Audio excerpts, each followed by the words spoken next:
আজকে যে ঈদ এটা প্রকৃতিও বুঝতে পেরেছে, যার কারণে তীব্র রোদ না উঠে একটু হালকা হালকা ঠান্ডা পড়েছে। আর সকালে ঘুম থেকে উঠে আমি বারান্দায় চলে আসলাম এই কী ফুল ধরেছে সেটা দেখার জন্য। দেখলাম অপরিচিতা ফুল ফুটেছে একটা, আর ছোট্ট একটা গোলাপ ফুল ফুটেছে, সাথে একটা কলি এসেছে।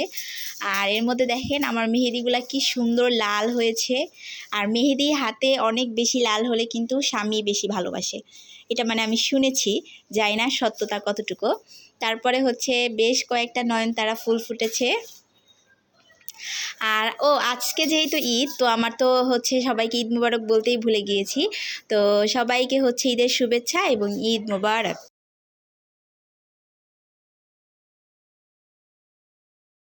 সেই সাথে দেখেন এই কিউটিটা আসছে, ও লিপস্টিক নিতে আসছিল আমার কাছে। তারপর কি ঢংটাই না করতেছে দেখেন, ও মানে পিচিদের ঈদ।